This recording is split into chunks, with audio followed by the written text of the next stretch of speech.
Hello friends, कैसे हैं आप लोग। तो चलिए आज मैं आपके लिए जो टॉपिक लेके आया हूं वो है आपका सीपीसी सिविल प्रोसीजर कोड 1908। और आज का जो टॉपिक है एफिडेविट। आप एफिडेविट से क्या समझते हैं, एफिडेविट में क्या क्या ऐसा चीज है जो मेंटेन करना होगा, एफिडेविट का मतलब क्या होता है, एफिडेविट कब जरूरत पड़ती है, जो कि आपके मल्टीपल चॉइस क्वेश्चंस में भी पूछे जाते हैं एफिडेविट के बारे में। तो उसी को ध्यान में रखते हुए इनकम टैक्स ऑफिसर और इनकम टैक्स इंस्पेक्टर के एग्जाम के पॉइंट ऑफ व्यू से आज मैं ये टॉपिक लेके आया हूँ। तो चलिए हम स्टार्ट करते हैं। तो सीपीसी में जैसा कि आप लोगों ने पढ़ा ही है, आपके सिलेबस में है, तो ये सेकंड लास्ट टॉपिक है सीपीसी सिलेबस के अंतर्गत, और ये है ऑर्डर 19। ऑर्डर 19 जो कि सीपीसी 1908 का है।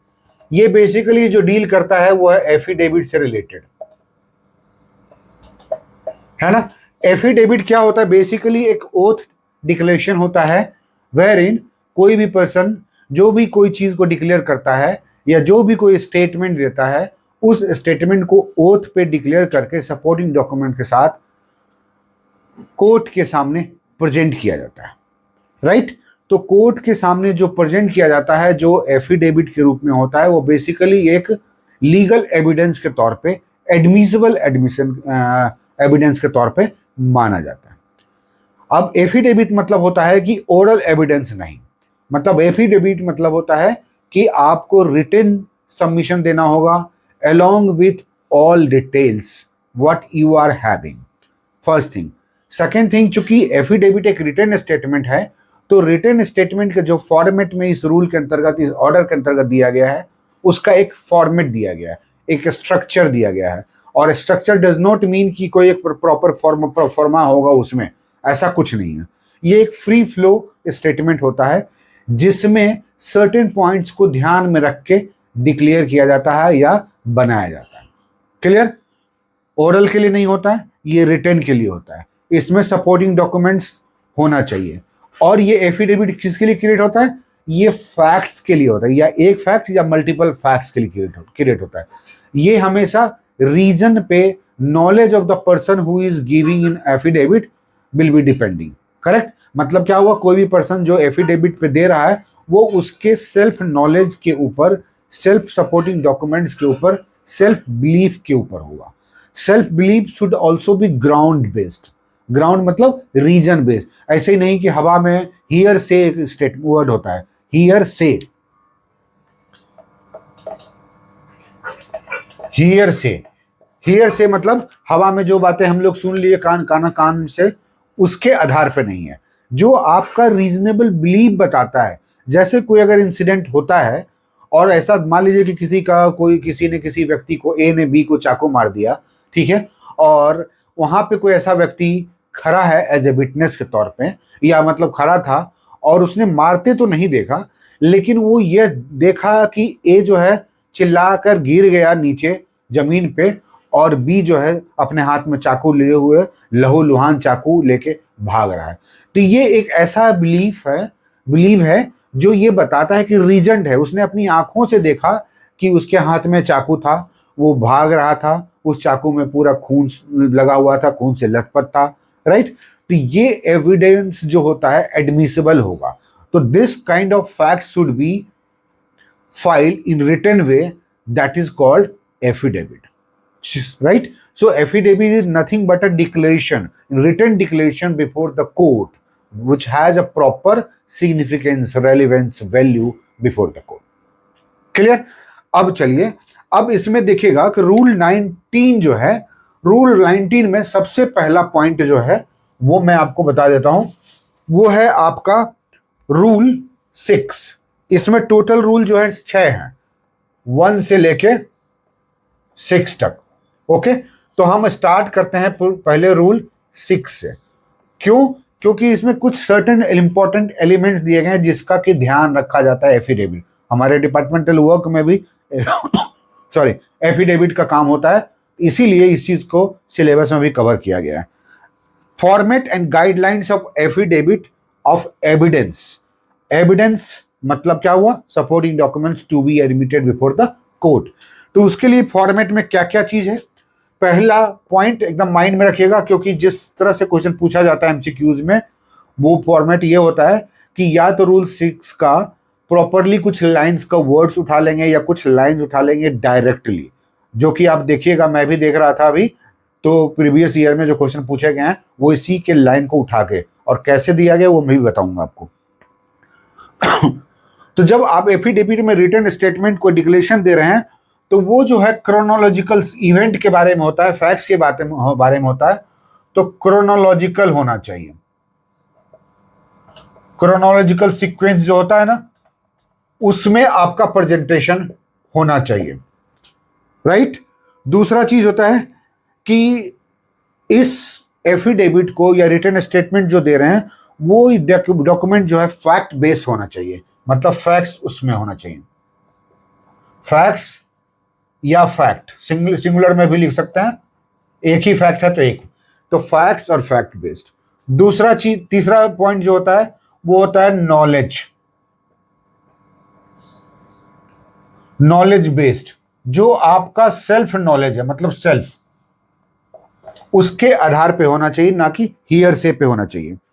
ओके, तीसरा इंपॉर्टेंट पॉइंट है,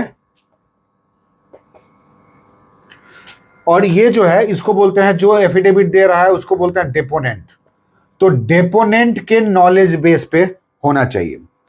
चौथा पॉइंट जो है वो सोर्स, कि आपका वो जो सोर्स है वो क्या है, जिससे कि आपको ये फैक्ट समझ में आया या इस फैक्ट के बारे में एक रिटन डिक्लेरेशन दे रहे हैं।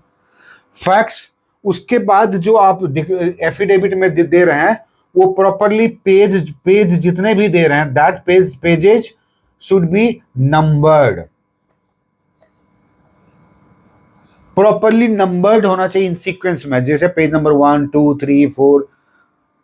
नेक्स्ट पॉइंट जो होता है वो नेक्स्ट पॉइंट में आप ध्यान रखिएगा कि ये होता है, अगर कोई आप एनेक्चर लगा रहे हैं अपने एफिडेविट के स्टेटमेंट में, क्योंकि सारा चीज हो सकता है, कई बार ऐसा होता है कि रिटर्न स्टेटमेंट जो है वो 2 पेज का है, लेकिन जो उसके साथ हम सपोर्टिंग डॉक्यूमेंट्स दे रहे होते हैं वो 50 पेज का हो सकता है, 100 पेज का हो सकता है, और आप उसको एनेक्चर में देना चाहते हैं, तो annexure should also B highlighted and page numbered, ठीक है ना, page numbered, annexure should be page numbered. ये आपको एफिडेविट के दरमियान ध्यान रखना है। उसके बाद अगर कोई पैराग्राफ यूज हो रहा है ना, पैराग्राफ, तो पैराग्राफ पेज नंबर्ड होना चाहिए, ये भी नंबर्ड होना चाहिए कि पहला पैराग्राफ, जैसे पेज नंबर्ड होता है ना, वैसे ही paragraph should also be numbered, मतलब पहला पैराग्राफ, दूसरा पैराग्राफ। जैसा कि हम लोग क्या करते हैं, कई बार हम जब असेसमेंट ऑर्डर बना रहे होते हैं तो उसमें भी आप देखिएगा नंबर 1, नंबर 2, नंबर 3 पैरा डालते हैं, तो para should also be numbered. हाँ, ये चीज जरूर ध्यान रखिएगा कि कई बार आपको पैरा नहीं भी दिख सकता है ना, नंबर नहीं दिख सकता है, लेकिन that para should be numbered, क्योंकि ये प्रोविजन दिया गया है कि अगर आप नंबर देंगे then it will give more clarity to the court authorities, उसके राइट। तो ये जितने भी पॉइंट्स हैं इस चीज को माइंड में रखिए। मतलब एफिडेविट क्यों किया जाता है, तो पहला सबसे मोस्ट इंपॉर्टेंट पॉइंट होता है एफिडेविट फॉर फैक्ट्स, फैक्ट्स के लिए एक रिटन लीगल डॉक्यूमेंट्स है, लीगल सपोर्टिंग स्टेटमेंट्स है, फर्स्ट।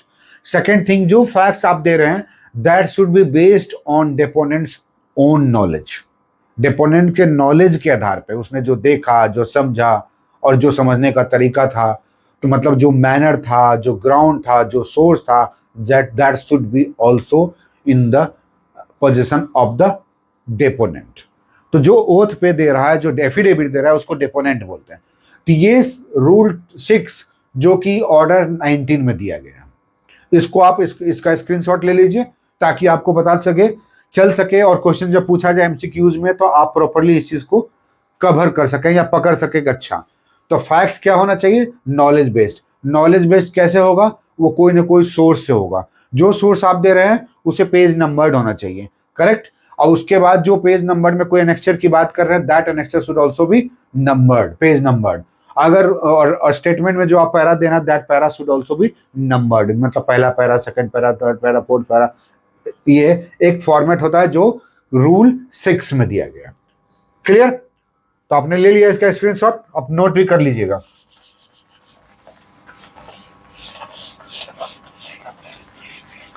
अब हम इसका रूल 1 से लेके 5 तक, जो कि बेसिकली थोड़े छोटे छोटे पॉइंट्स हैं जिससे कि क्वेश्चन पूछा भी गया है।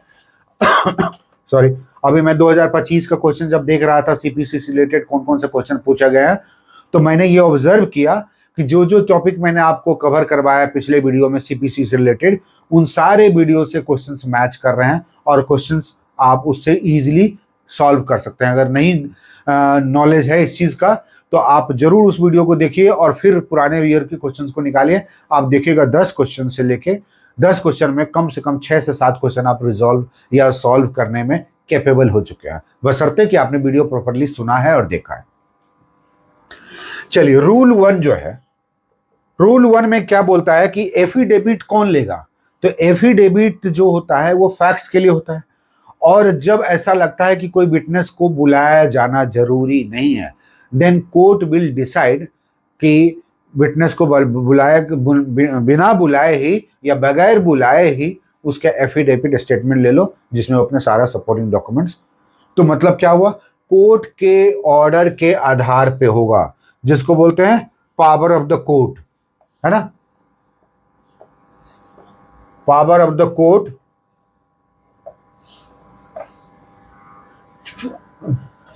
To take affidavit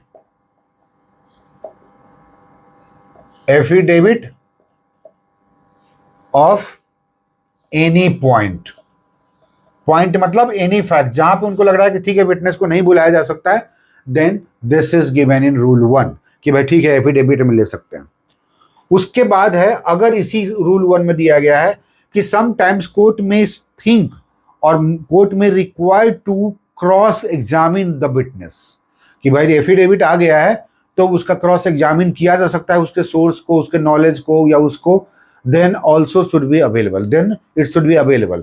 so court can also call for witness for cross examination. तो क्रॉस एग्जामिनेशन के लिए भी यहाँ पे प्रोविजन दिया गया है, क्रॉस एग्जामिनेशन किया जा सकता है। अगर किसी डेटा का या किसी एफिडेविट का क्रॉस एग्जामिनेशन नहीं हो सकता है कोर्ट के रिक्वायरमेंट के बावजूद भी, then that affidavit will be null and void, that will not be admitted before the court as a evidence, correct. चलिए, अब है रूल 2। रूल 2 जो है, power to order attendance of deponent for cross examination. अब इसी से related में है कि किसी भी डिपोनेंट को अगर क्रॉस एग्जामिन करना है तो कोर्ट को ही पावर है। मतलब क्या हुआ, पहला में है कि कोर्ट जो है किसी पॉइंट पे एफिडेविट ले सकता है और कोर्ट ये समझता है कि उसे क्रॉस एग्जामिन किया जा सकता है ना। लेकिन क्रॉस एग्जामिन करने के लिए रूल 2 में दिया गया है कि पावर ऑफ द कोर्ट है, पावर ऑफ द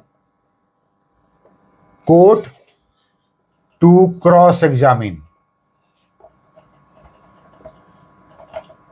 क्लियर। तो ये रूल 2 है जिसमें कि अटेंडेंस अटेंडेंस इंश्योर करने के लिए, जिसने भी एफिडेविट दिया है उसको अटेंडेंस इंश्योर करने के लिए भी प्रोविजन दिया गया है।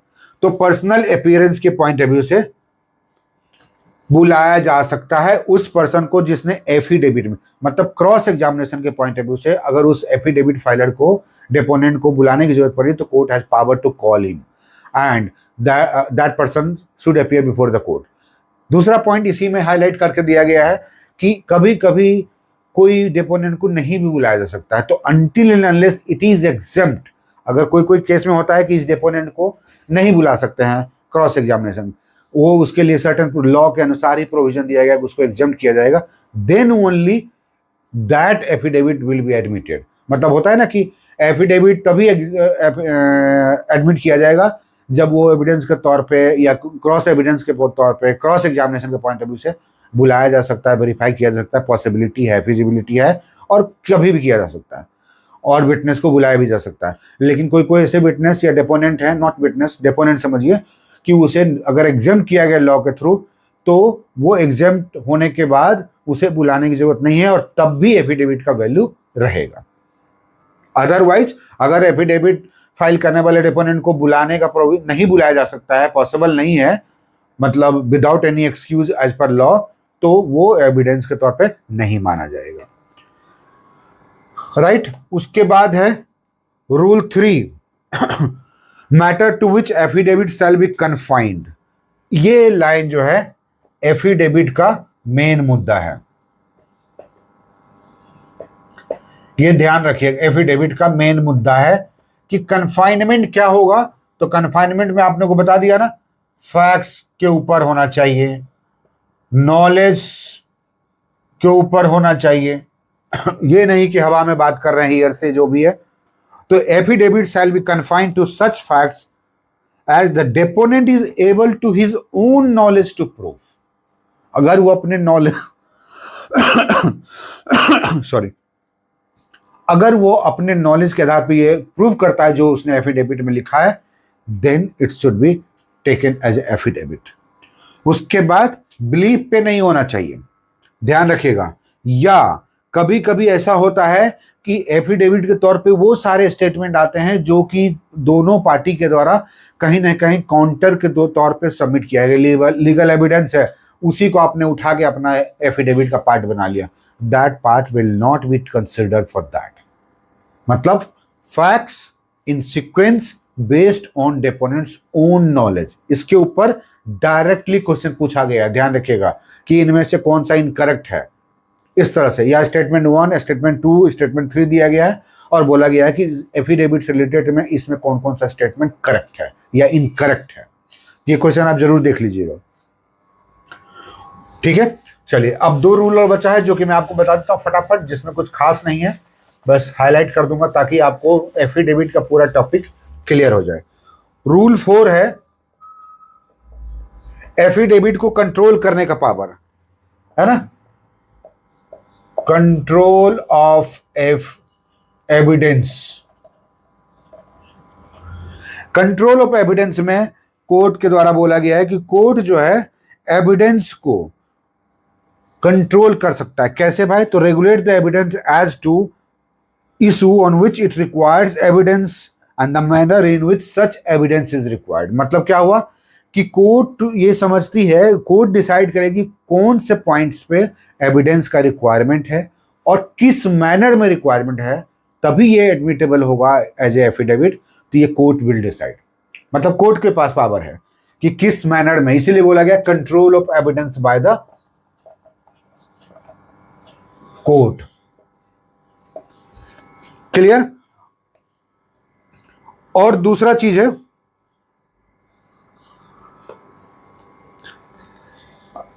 रूल 5। रूल 5 जो है उसका टॉपिक है रीडैक्टिंग, रीडैक्टिंग और रिजेक्टिंग, रिडैक्टिंग और रिजेक्टिंग एविडेंस। एफिडेविट में जो भी आया उसको रिडैक्ट करना, रिडैक्ट करना और रिजेक्ट करने का पावर किसको दिया गया? कोर्ट के पास। तो रिजेक्ट का मतलब तो आपको समझ में आ गया। रिडैक्ट मतलब क्या हुआ कि सर्टेन पार्ट को डिलीट किया जा सकता है। मतलब एफिडेविट आपने फाइल किया और उसमें पता लगा कि 10 पैरा है, 10 पैरा में ऐसा लगा कि 2 पैरा जो है या तो कोई लीगल सबमिशन जो हुआ है पार्टी के द्वारा या किसी कोर्ट का जजमेंट का पार्ट उठा के रखा गया है, देन दैट विल बी रिडक्टेड। रिडक्टेड मतलब उसको हटा दिया जाएगा या आपके पूरे एविडेंस को रिजेक्ट कर दिया जाएगा। क्लियर? तो ये किसके पास पावर है? ये कोर्ट के पास है। मतलब आइदर रिडक्टिंग और rejecting. This order 19 has given the formula in rule 5। Clear? अब एक लास्ट पॉइंट है जो छूट गया था, वो था रूल 3। रूल 3 में है, रूल 3 में है कॉस्ट। एक छूट गया था दूसरा पॉइंट जो कि रूल 3 हम लोगों ने पढ़ा था ना कि कन्फाइनमेंट क्या होगा, मतलब फैक्ट से रिलेटेड कन्फाइनमेंट होगा। तो ये चीज है, तो कॉस्ट कौन बियर करेगा? Cost borne by the party जिसके बिहाफ पे एफिडेविट जिसने भी फाइल किया। जैसे 2 पार्टी होता है इशू में, केस में, तो जो पार्टी अपने तरफ से एफिडेविट फाइल कर रहा होता है उस एफिडेविट से रिलेटेड जो भी कॉस्ट आएगा वही पार्टी बियर करेगा। और दोनों पार्टी ने अपना अपना विटनेस या अपना अपना एविडेंस एफिडेविट के तौर पर सबमिशन करवाया है, फाइल करवाया है, देन दोनों पार्टी अपने अपने एफिडेविट से रिलेटेड कॉस्ट को बियर करेगी। क्लियर? तो ये स्टेटमेंट दिया हुआ था क्वेश्चन में, 2025 का क्वेश्चन में। तो ये आपका प्रॉपरली सारा एफिडेविट से रिलेटेड था। आई होप कि आपको ये क्लियर हुआ होगा। और एक लास्ट टॉपिक जो बचा है वो कमीशन से रिलेटेड है और एक रिव्यू से रिलेटेड है। दो है ऑर्डर, जिसमें कि कमीशन तो आप लोगों को पता है कमीशन मतलब क्या होता है। कई बार ऐसा होता है कि सम्मन जो है जारी कर दिए उसको बुलाने के लिए है, लेकिन कमीशन जो होता है घर पे जाके ही उसका स्टेटमेंट रिकॉर्ड करना होता है। तो वो किस सिचुएशन में होता है, उस चीज पे हम नेक्स्ट टॉपिक में 2 वीडियो में कवर करेंगे और एक लास्ट जो होगा रिव्यू, मतलब 3 और वीडियो में बनाऊंगा इस पे, ताकि आपका सीपीसी पूरा आईटीओ के एग्जामिनेशन से और income tax examination point of view से कवर हो जाएगा। सो आप लोगों को मैं ये रिक्वेस्ट करूंगा कि आप लोग इस सारे सीपीसी के वीडियो को आप प्रॉपरली देख लीजिएगा और प्रीवियस ईयर के क्वेश्चन को सॉल्व कीजिए, और आप पाइएगा कि बहुत ही यूजफुल वीडियो मैंने अपलोड किया आप लोगों के लिए। So thank you and stay tuned to एकोलॉज चैनल।